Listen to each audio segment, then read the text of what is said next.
start off by saying congratulations. I watched the first two episodes and I absolutely love this show. I think it's such a cool concept with a fresh new twist on it. So I want to say, what has that been like for all of you getting to film this and create this and soon having it out and getting to witness people's reactions to it? It's the greatest show ever. Greatest time. Watch it. People are wonderful. Yeah, we're great. Greatest TV show. Tell everybody, tell your friends, watch it twice. You know what's been wonderful, because the trailers just come out, I think, about last week. So a lot of people just haven't seen the show; they've just seen the tease of it. And on my part, like my girlfriends, my sister, my cousins, they were just like, it was really cool to see not me as Supinder, but a South Asian woman in this position. And the word that they kept using was, "Oh my God, Sabrina's so badass," and it's interesting because when we were filming it, I didn't feel like Sabrina was badass. I just felt like she was trying to find the way to get through her situation. But we haven't seen a character like her or a family like this in a police procedural before. So I think that representation means a lot to a lot of people who are looking forward to seeing this show. So much of it, what am I saying? We don't have the benefit of editing the show. We don't have the benefit of putting music to it. We, the actors, just sort of show up and play, and that's what I base everything on. What was it like on the day with the crew, with so-and-so next to me, and just those are the things you remember, right? Those are the things that you take. So when you're watching it, there's always a sense of disappointment because they'll never capture how wonderful it was to be in it, making it. Those little moments, those little takes, the time between scenes. To me, it's all about that. And when you see it on TV, it's sort of like, oh, they picked that take. They're doing that. So it's going to take me a while, of maybe years, historically for me to watch a show that I'm in and actually enjoy it as an audience member. Yeah. So the experience on the ground was fantastic. It was loving, it was kind, it was generous. There wasn't one prick anywhere, like within 100 miles. There wasn't one asshole within 100 miles of this set. Yeah. We didn't have to deal with ego. We didn't have to deal with it was heaven. It was absolute heaven. And I don't know, if people watching it will understand that. But if they did, they'd love this show even more. I don't know. Am I napping? Did I fall asleep? No, I think that's great. Did I just fall asleep? What you're talking about, the act of creation, and an artist revels in the act of creation. I think probably more than seeing what people's response is. And of course, being the annoying people that do edit those performances together and choose the music. We're trying to think of the audience and put ourselves in their shoes and hope that they respond emotionally in the same way that we all did on the day. But like to your point, like the very few people that I've seen that have watched the trailer seem to think that it has a little something special going on with it, and that's the energy and the love that these guys are bringing to the show. Yeah. And that's all we can do, right? That's all we can do is just show up, bring our best, and hopefully the blessing of having chemistry with somebody you just met, Just loving. I was gonna say, I absolutely loved the work friendship that you guys have. What was that like, kind of building that? Did you get a chemistry read, or was it just throw you two together and hope We for the worked best? hard. That's on a testament of how great actors we are, because we really just despised each You other. actually hate each other in real life. Yeah. I'll tell a story about the audition, because when I auditioned for this, Rico was the only person there for Vince. And then there were in contention. You were not competing with anybody. I was competing with myself. Just you. It was just you. Yeah. And so and there were 4 Sabrinas. And so I was, sitting there and I was like, should I ask him? Should I not ask him? And so I just went up to him and I was like, hey, do you want to run it? Because the scene that we had to do, there were lines and it needed a pace and whatever. So and Enrico kind of looked at me, he was like, yeah, I want to run it. And so we went off to a corner, we ran the scene, and we kind of fumbled our way through it, but I was kind of in awe of Rico because obviously, I knew who he was, and like just even the opportunity to think like, I get to work with somebody like him. And so I was like, oh, like this, this guy's really good. And then when we got into the audition scene, it like in front of Stephanie at the time, producers, writers, whatever, and he just got better. And I remember being in the scene with him and thinking, God, like if I get to do this part, I will become a better actor because I get to work with this man. Mm-hmm. And maybe I should get a little bit better right now while I'm in the scene with him. And it was just like Rico kind of just he brought it alive, and I think we just like that. It was immediate. It was immediate. It was immediate, but that sort of like I got a lot to learn from this person, and I think eventually Sabrina comes to that, and I think that in our relationship, that was there from the beginning. Yeah, and nothing prepares you for that. Nothing. You could read all the books, and when you're blessed with the soul of someone like Supinder, and she's such a great. Act like you're not here. I'm gonna cry. Don't you say anything. She's the greatest leader. She's the greatest.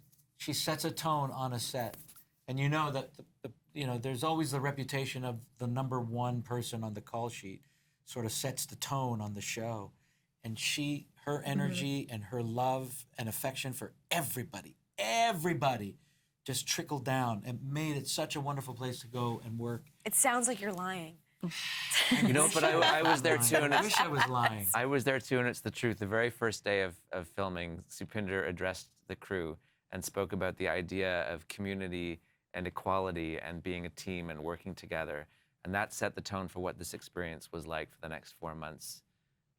It's just extraordinary, and it's quite rare. Yeah, quite rare to have an actor who will bring that on day one and then stick to those words through all those days. But then quite rare to have that chemistry that these two are talking about. We saw brilliant performers, and when we got down to that final day, there comes a point where you keep leaning forward, hoping, hopefully it's, and then you just put down your pen because you've seen it, and there it was the two of them, and you get to write for that, and how easy is that? Mm-hmm. Yeah. Yeah. No, I could talk about the whole thing till.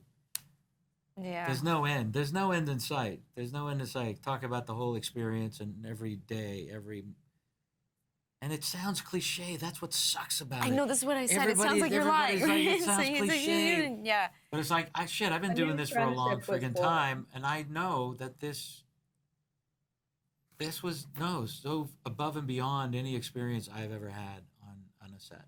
It's just okay. I mean, I can't wait to see how the characters grow throughout this season. Just from the first 2 alone, it was so gripping and so honest about everything going on in the world. I'm wondering, as creator and co-showrunner, what was an important key that you put into creating this? Because obviously it does touch a lot of important topics, all while keeping fans on the edge of their seat with the action. Should you talk more about that? Key part of it, yeah. Well, I mean, there was a couple things that I always kind of talk about that inspired me, including like the justice stuff that you just kind of touching on. But, as a woman of color, as a writer, I come from books and I've moved into film and TV more recently. I myself have written about new immigrants because that's my family story, although I feel very Canadian. But even when you're very Canadian, when you look like this, your allegiances are questioned sometimes.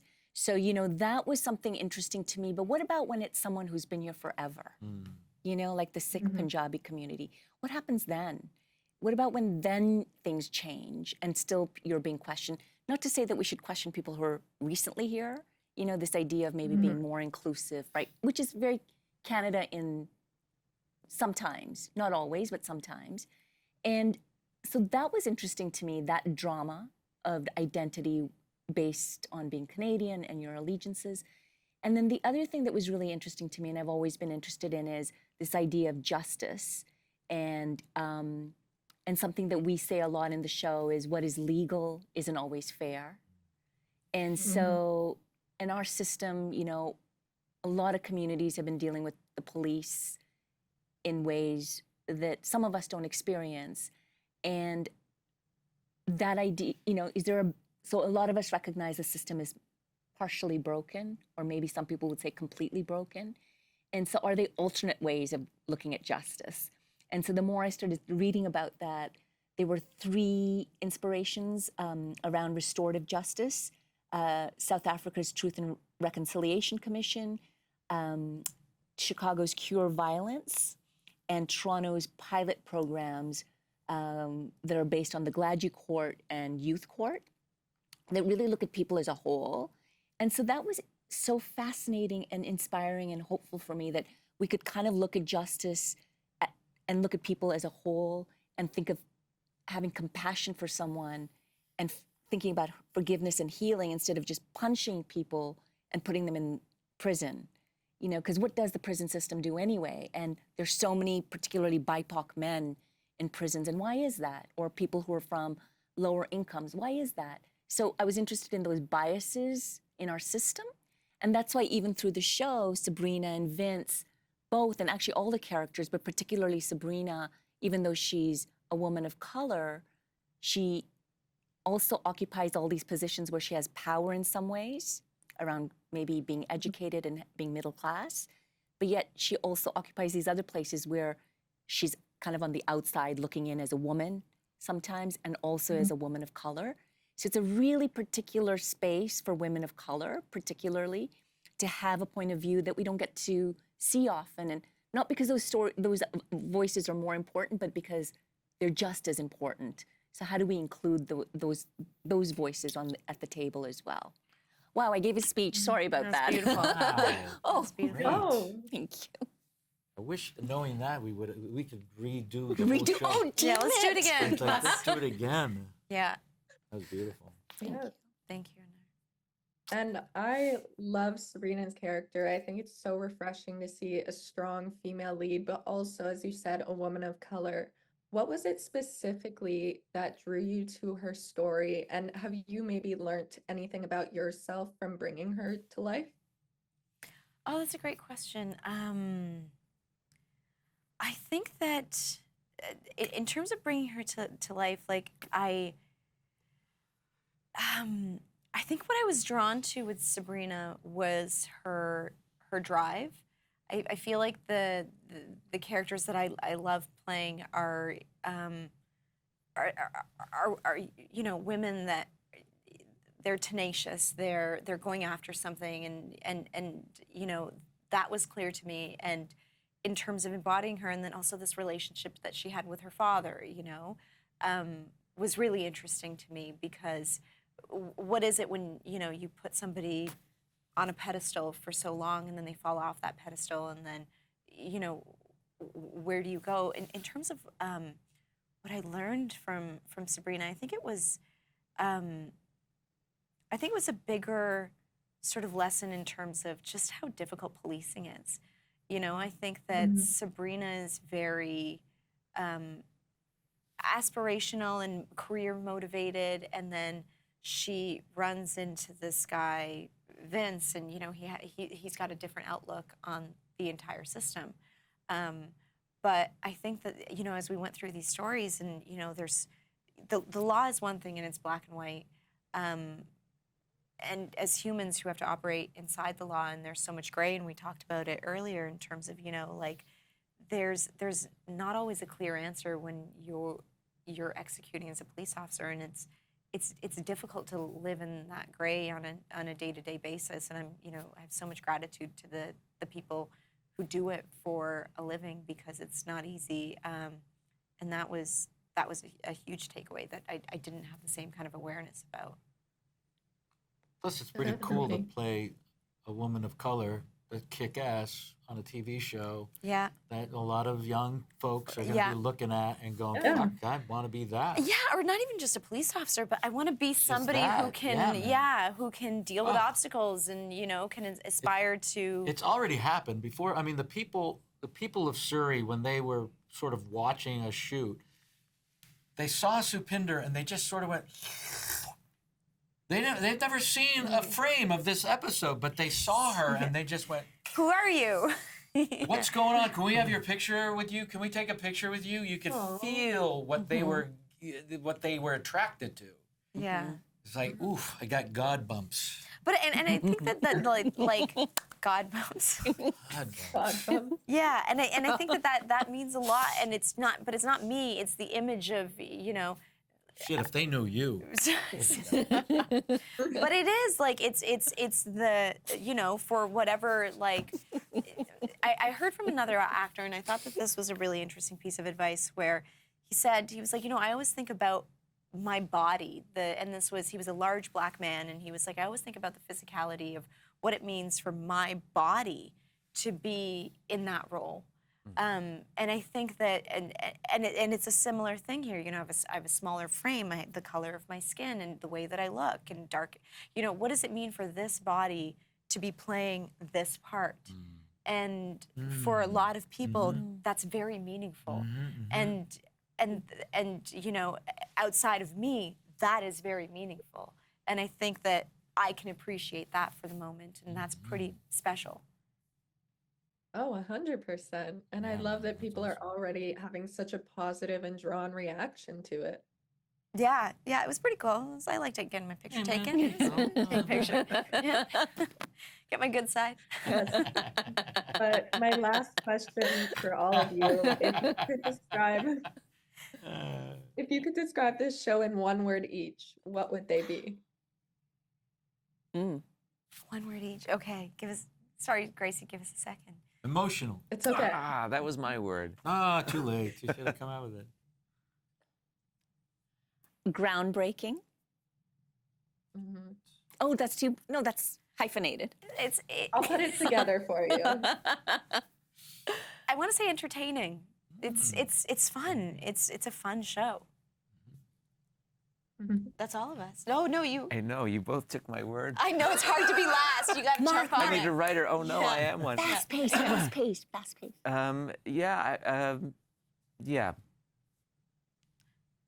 Visceral. I'll go with visceral. Nice. Yeah, that's great. That's Okay. Really nice. Yeah, That's the that's best good one. one. Nice. Ended Sorta off like very emotional, strong but there. that's okay. Yeah.